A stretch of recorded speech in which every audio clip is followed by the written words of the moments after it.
बात लव की हो और जोधा अकबर की बात ना आए, ऐसा हो ही नहीं सकता, पॉसिबल ही नहीं है। क्योंकि जोधा और अकबर एक दूसरे के लिए ही बने थे। मानो एक दूसरे से बिछड़ करके एक पल के लिए भी जिंदा नहीं रह पाते थे। कहा जाता है कि everything is fair in love and वार। इश्क और जंग में सब कुछ जायज होता है और अकबर ने जोधा को पाने के लिए सारा दांव पेच खेल चुका था। नमस्कार, मैं मनीष राज आपके अपने YouTube चैनल चौरसिया मैथमेटिक्स 2.0 में स्वागत करता हूं। आज फिर से हम जोधा और अकबर की एक नई दास्तां को आपके सामने पेश करने जा रहे हैं। यदि आपको हमारा ये वीडियो अच्छा लगे तो हमारा चैनल चौरसिया मैथमेटिक्स 2.0 को सब्सक्राइब जरूर करें। देखिए, जब जोधा और अकबर एक दूसरे के साथ समय व्यतीत कर रहे होते हैं, महामांगा अतीफा उसके साथियों को कालकोठरी में डालने के बाद, तब महामांगा का पुत्र आदम खान बहुत ही गुस्सैल प्रवृत्ति का होता है। बिना कुछ सोचे समझे और जलाल को मारने की साजिश करने लगता है। हालांकि जलाल नहीं मरता है। उस समय अदगा साहब, जो जलाल के लगभग बाएं हाथ थे, वे घायल हो जाते हैं और आदम खान उस समय वहां से भाग जाता है। परंतु अगले रोज सुबह ही अपने तलवार लेकर के आदम खान अकबर के महल में घुस जाता है और अदगा साहब सहित बहुत सारे मंत्री सैनिक को जान से मार देता है। चारों तरफ खून की नदियां बहाने लगता है। जब अदगा साहब के मौत के बारे में अकबर को पता चलता है, तब सैनिक और मंत्रियों के सहित अकबर आदम खान को घेर लेता है और घायल जब हो जाता है आदम खान, तब अकबर आदेश देता है कि इसे छत पर ले जाकर के तब तक नीचे की तरफ फेंका जाए जब तक ये मर न जाए। और ऐसा ही किया जाता है उसके साथ। बार बार छत पर ले जाकर के ऊपर और नीचे फेंका जाता था। हालांकि आदम खान अकबर का दूध भाई होता है, परंतु वो इतना शर्मनाक और घिनौना काम इससे पूर्व किए हुए रहता है कि अकबर उसके बहुत सारे गुनाह को माफ कर दिया होता है महामांगा के वास्ते। परंतु जब अदगा साहब को मार देता है आदम खान, तो अकबर का खून खौल उठता है और तब जाकर के अकबर के हाथों आदम खान मारा जाता है। तो अकबर की मां हमीदा बेगम और उनकी रानियां जोधा बेगम, सलीमा बेगम, रुकैया बेगम और अन्य सभी मंत्री वगैरह उनसे कहते हैं कि आदम खान की मृत्यु का समाचार महामांगा को पहुंचा दिया जाए। चूंकि अकबर उसके बहुत करीब होता है, तो कहा जाता है कि किसी और के हाथों नहीं बल्कि आप ही महामांगा को उसकी मौत का खबर सुना दिया जाए।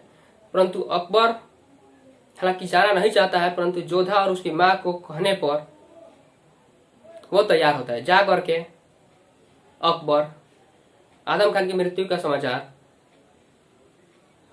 महामांगा को सुनाता है। जब महामांगा यह सुनती है समाचार, तो गुस्से से पागल हो जाती है, उसका खून खौल उठता है और कहती है कि मैं एक बार अपने पुत्र से मिलना चाहती हूँ। और जब मिलती है, उसका लाश देख करके, जनाजा देख करके रोने लगती है। उसका आंसू आंखों से बंद ही नहीं होता है गिरना। और तब जाकर के महामांगा अकबर को एक बहुत ही खराब बद्दुआ देती है कि जिस प्रकार से मैं अपने पुत्र के लिए बिलख बिलख करके रो रही हूँ, आने वाले समय में तुम भी अपने पुत्र के लाश को अपने हाथों में ले करके इसी तरह से बिलख बिलख करके रोगे।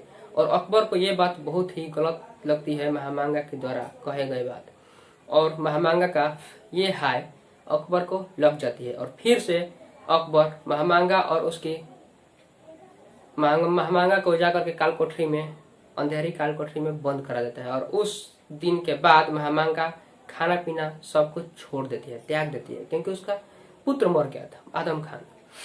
देखिए, समय व्यतीत होने पर आदम खान का कब्र में दफना दिया जाता है और उसके बाद धीरे धीरे समय व्यतीत होने लगता है। जोधा बेगम के साथ, रुकैया बेगम के साथ, सलीमा बेगम के साथ, सबके साथ अकबर समय व्यतीत कर रहा होता है। जोधा बेगम से हालांकि वो प्यार तो करता ही था, परंतु प्यार करने से पहले उसने उससे फ्रेंडशिप किया था। देखिए, कहा जाता है दोस्ती कब किससे हो जाती है इसका अंदाजा ही नहीं होता है। ये वो दरवाजा है, ये वो द्वार है जिस पर कोई दरवाजा नहीं होता। ठीक है। और जब वैद्य से चेकअप कराता है जोधा के शरीर को, तो पता चलता है कि जोधा के पेट में, गर्भ में जुड़वा बच्चे हैं। तब जाकर के अकबर बहुत खुशी से पागल हो उठता है। और जब ये समाचार रुकैया बेगम, सलीमा बेगम, हमीदा बानो बेगम सबको सुनाता है अकबर, तो सभी लोगों की खुशी में लगता है कि 4 चांद लग गया। परंतु रुकैया बेगम अपना दांव पे चल देती है, क्योंकि रुकैया बेगम का कोई संतान नहीं होता है। तो रुकैया बेगम अकबर और जोधा के समक्ष एक प्रस्ताव रखती है और कहती है कि हालांकि जोधा बेगम को तो 2 पुत्र होने वाले हैं जुड़वा, तो हालांकि बड़े पुत्र को जोधा खुद अपने पास रख ले और जो छोटा पुत्र होगा वो आप हमें सौंप दें, क्योंकि मेरे पास कोई पुत्र नहीं है और एक पुत्र आपका अगर मेरे पास रह जाए तो इससे आपके कोई प्रभाव नहीं पड़ेगा। हालांकि अकबर गुस्से से पागल हो उठता है। अकबर जो है जोधा का पुत्र को रुकैया को देना नहीं चाहता है, परंतु जोधा बेगम इतना सुशील स्वभाव की थी, इतना शांत स्वभाव की थी कि वो सबको एक ही नजरिए से देखा करती थी। देखिए, ये जिंदगी भी क्या अजीब है, कैसे कैसे इम्तिहान लेती है। हमारे लाइफ में क्या चल रहा है सर, ये हम ही जानते हैं। कभी कभी तो साला मन करता है कि सब कुछ छोड़ छाड़ करके यहाँ से बहुत दूर चले जाएं, परंतु फिर माँ का चेहरा सामने आ जाता है, फैमिली का चेहरा सामने आ जाता है, क्योंकि किसी भी तरह से रट्टा मार मार करके हम लोग 10th, 12 और BSc तक क्लियर कर लेते हैं। परंतु जब हमें पता चलता है कि जिंदगी में यदि आपको सफल होना है तो इंजीनियरिंग, IAS, BPSC और UPSC का एग्जाम क्लियर करना होता है, तो साला पता नहीं ये दुख कब खत्म होगा। ये जिंदगी भी बहुत ही अजीब है यार। ऐसे ऐसे खेल खेलती है ना कि मानो आपको खामोश कर देती है।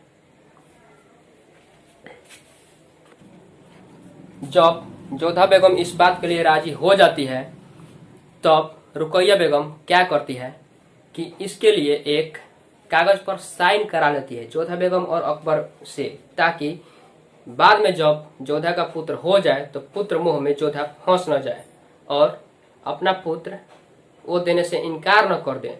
और जोधा बेगम अकबर बिना कुछ सोचे उस पेपर पर साइन कर देते हैं और रुकैया बेगम उस पेपर को अपने पास रख लेती है। परंतु अकबर भी एक पेपर पर साइन करवाता है, रुकैया बेगम से कहता है कि यदि आप जोधा के उस पुत्र को संभालने में नाकाम हो गई तो आपसे पुत्र पुनः ले लिया जाएगा और जोधा को ही दे दिया जाएगा। हालांकि रुकैया बेगम साइन कर देती है पेपर पर और जोधा का बहुत ही ख्याल रखती है खुद से बढ़ करके, ताकि जोधा बेगम उसको पुत्र जो देने वाली थी। ठीक है, जोधा बेगम इतना मस्त थी ही कि कोई भी उसके प्यार में पागल हो जाता। हालांकि उस समय जोधा का नेचर बहुत ही मस्त था, उसका बिहेव इतना अच्छा था लोगों के प्रति कि कोई भी उसको देख करके ये नहीं कह सकता था कि ये रानी भी हो सकती है, क्योंकि वो दासी और रानी के बीच कोई भेदभाव नहीं किया करती थी। ठीक है, एक समय ऐसा था कि रुकैया बेगम जो है जोधा बेगम से बहुत ही नफरत किया करती थी और एक समय ऐसा आ गया कि रुकैया बेगम खुद ही जोधा बेगम को पसंद करने लगी। ठीक है, देखिए, और अकबर आगे चल करके जोधा के प्यार में इतना पागल हो जाता है, उसके पुत्र को पैदा होने से पहले ही अकबर उसके प्यार में इतना पागल हो जाता है कि मैं उसको अपने लफ्जों से बयान नहीं कर सकता आपके समक्ष। देखिए, कहा जाता है आज के दौर में कि अरे यार, आप क्या जानो कि एक लड़के और लड़की का प्यार कितना मुश्किल होता है। हर दिन लड़के को उस लड़की के पीछे, जिससे वो बहुत चाहता है, मन ही मन उससे प्यार करता है परंतु उसको कह नहीं पाता है, उसको हर दिन उसके पीछे पीछे घूमना पड़ता है, उसके द्वारा बोले गए बातों और तानों को सहना पड़ता है, ये सोच करके कि वो कब एक क्षण के लिए पलट करके देखेगी, मुड़ करके देखेगी हमें, ये सोचकर हमें उसका वेट करना पड़ता है। यूं कहें एक ही लफ्जों में तो जो प्यार उसके माता पिता, उसका फैमिली इन 20-25 सालों में उन्हें दिए होता है, उन्हें हम बॉय को 2-3 महीनों में ही दिखाना पड़ता है उसे, और तब जा करके एक बॉय और गर्ल के बीच में लव हो पाता है, वे एक दूसरे के साथ कनेक्ट हो पाते हैं। देखिए, झूठ बोल करके जीतने से अच्छा है कि सत्य कह करके किसी के समक्ष हार जाओ। वो फ्रेंड्स ही क्या, जो अपने दिल का बात आगे वाले फ्रेंड से सही सही न कह दे। हालांकि मानते हैं आपको बुरा लग गया, परंतु झूठ भी तो हमने नहीं कहा। कहा जाता है कि झूठ बोलकर अगर हम आपका हार्ट में जगह ही बना लें और आगे चल करके आपको पता चले तो आपको बेशक दुख होता। यही कारण है कि झूठ बोल करके जीतने से अच्छा है कि सच बोल करके हार जाओ। हालांकि आपको अभी बुरा जरूर लग रहा होगा, परंतु फ्यूचर के बाद आगे देखा जाएगा। देखिए, जब जोधा बेगम का जुड़वा बच्चा होता है तो उसका नामकरण किया जाता है हकीम और हुकाम के नाम से, और इस के लिए अकबर पूरे माहौल में, पूरे आगरा शहर में अपने आसपास के रिश्तेदारों को, सभी को दावत देता है। ठीक है, उसी में से उसका एक चचेरा भाई मीर कासिम होता है,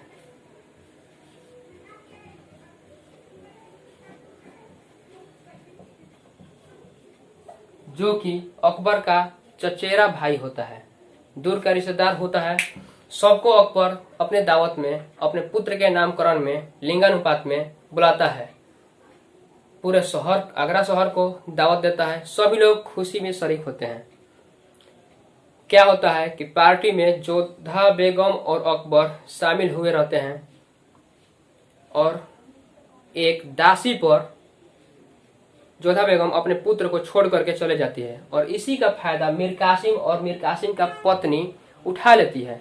मीर कासिम का जो पत्नी थी, अपनी अंगूठी में ही जहर रखे हुई रहती है, ऐसे अंगूठी को खोलती है और जहर ले जाकर के हकीम को चटा देती है, जो कि जोधा बेगम का पुत्र होता है, और दूसरा पुत्र रुकैया बेगम के पास होता है।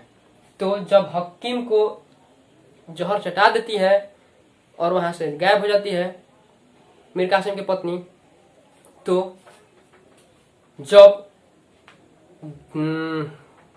पार्टी से आते हैं लोग, तो जोधा बेगम जब देखती है अगले सुबह जाग करके कि उसका पुत्र मरा हुआ पड़ा है, और अकबर उसको गोद में लेकर के बिलख बिलख करके रोता है। ठीक है, कुछ ही दिनों बाद जब जोधा का पुत्र मर जाता है तो रुकैया बेगम से अकबर कहता है जाकर के कि मुझे जोधा का दुख देखा नहीं जा रहा है, आप कुछ दिनों के लिए अपने पुत्र हुकाम को जोधा के पास रख दीजिए, क्योंकि आखिर ये पुत्र तो जोधा बेगम की ही है। तो रुकैया बेगम कहती है ठीक है, चलिए कोई बात नहीं। हालांकि जोधा उसको सौंप जरूर दी थी हुकाम को, परंतु उसका स्तनपान दूध वगैरह, दूध पिलाना, उसका नहाना वगैरह सब जोधा बेगम ही किया करती थी। तो रुकैया बेगम हालांकि मानने को तो मानती नहीं, परंतु अकबर उसका पैर पड़ता है, हाथ जोड़ता है, तब जाकर के कहीं रुकैया बेगम मानती है और हुकाम को एक रात के लिए जोधा के पास छोड़ देती है, एक दिन के लिए, ताकि उसका मन बहल जाए। और जैसे ही हुकाम उसके पास जाता है, जोधा के पास, जोधा खुशी से पुनः पागल होती है, उसको बहुत खिलाती है, गोद में लेकर के लोरी सुनाती है, उसको अपना दूध पिलाती है। यूँ कहें तो एक पुत्र को माँ जो भी करती है सारा कार्य करती है उसके साथ। और रात्रि में समय व्यतीत होने पर, चूंकि उस दिन वो बहुत अधिक खुश होती है, फिर से अकबर के पास चले जाती है, हुकाम को अकेला छोड़ करके। अकबर हालांकि उस समय कहता है जोधा से कि आपको अपने पुत्र के पास होना चाहिए, परंतु जोधा कहती है कि वो सो चुका है, मैंने कुछ दासी को उसके पास छोड़ दिया है और मुझे आपके साथ कुछ टाइम स्पेंड करना है, कुछ बात करनी है। तो अकबर तैयार हो जाता है, दोनों कुछ एक दूसरे के साथ टाइम स्पेंड कर रहे होते हैं और मीर कासिम की पत्नी फिर से अपनी कामयाब में सफल हो जाती है और हुकाम को भी जहर चटा देती है। और जब अगले सुबह वो भी मरा हुआ पड़ता है तो रुकैया बेगम पागल हो उठती है और जोधा बेगम को मारती है, पिटती है, गाली गलौज करती है उसके साथ। अकबर को भी गाली गलौज करती है, भला बुरा कहती है रुकैया बेगम। और जब अकबर इस मामले की जांच कराता है कि आखिर दोनों पुत्र कैसे मर गए, दोनों के मुंह से गाज कैसे निकल रहा है, तो जब वैद्य ने कहा कि ये जहर से हुआ है, तब अकबर पूरे महलों में जांच कराने लगता है कि आखिर वो है कौन, वो कौन सा शख्स है जो मेरे पुत्र का दुश्मन बना हुआ है। जब पता चलता है कि मीर कासिम और उसकी पत्नी ने जहर खिलाया होता है, तो वो अकबर के हाथों मारे जाते हैं। अकबर दोनों का गला ही काट देता है। ये था हमारे जोधा और अकबर की प्रेम कहानी की एक नई दास्तां। यदि आपको हमारे वीडियो अच्छा लगे तो वीडियो को लाइक जरूर करिएगा, चैनल को सब्सक्राइब भी करिएगा। जाते जाते हम आपसे कुछ कहना चाहते हैं। देखिए, हम तो कब से जान हथेली पर लेकर के घूम रहे हैं, कमबख्त कोई लेता ही नहीं। एक पल में जो आकर के गुजर जाता है, ये हवा का एक झोंका है। एक पल में जो आकर के गुजर जाता है, ये वो हवा का एक तेज झोंका होता है और कुछ नहीं। प्यार कहती है जिसे ये सारी दुनिया, जिसे ये पूरी दुनिया प्यार कहती है, ये एक रंगीन धोखा है और फरेब है।